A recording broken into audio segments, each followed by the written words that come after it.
A special thank you to each of our subscribers who make this channel possible. Here's today's story. In a significant move, the New York Times has filed a lawsuit against the U.S. Department of Defense and Secretary of Defense Pete Hegseth, challenging a controversial new press policy that critics argue undermines journalistic freedoms.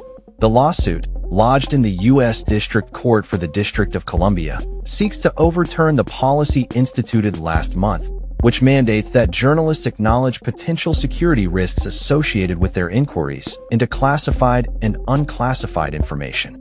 This policy has led to at least 30 media organizations, including major outlets like Fox News, The Washington Post, and Reuters, relinquishing their press badges rather than comply, citing concerns over press freedoms and the ability to gather news independently about the U.S. military.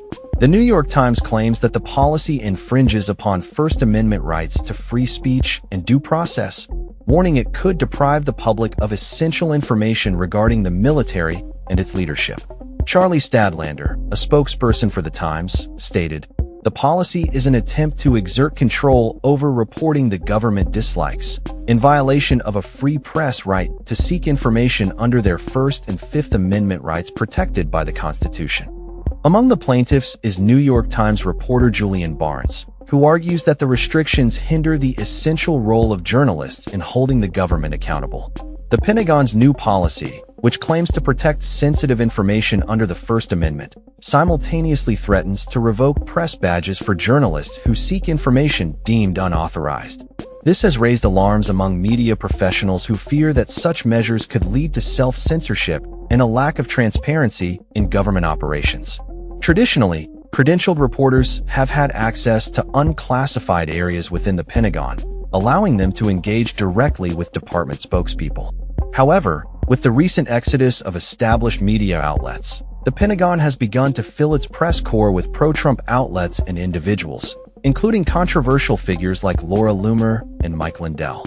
This shift has prompted concerns about the integrity of the information being disseminated to the public. During a recent news briefing, Pentagon Press Secretary Kingsley Wilson criticized traditional media, stating, "The American people don't trust these propagandists because they stopped telling the truth."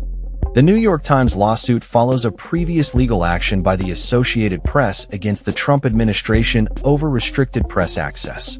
The AP argued that limitations imposed on their reporting were an attempt to coerce the press into using the administration's preferred terminology, thus infringing on constitutional protections. U.S. District Judge Trevor McFadden initially ruled in favor of the AP, but the D.C. Circuit later paused the injunction amid an appeal from the Trump administration. As the New York Times navigates this legal battle, the implications of the Pentagon's restrictive policy raise critical questions about the future of press freedom in the United States. The outcome of this lawsuit could set a precedent for how government entities interact with the media and the extent to which journalists can operate without fear of retribution for their inquiries. In a climate where misinformation and distrust abound, the role of a free and independent press is more crucial than ever.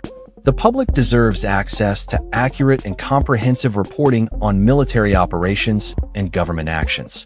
As the case unfolds, it will be essential to monitor the responses from both the Pentagon and the broader media landscape, as this legal challenge could redefine the relationship between the government and the press for years to come. That's all for this story.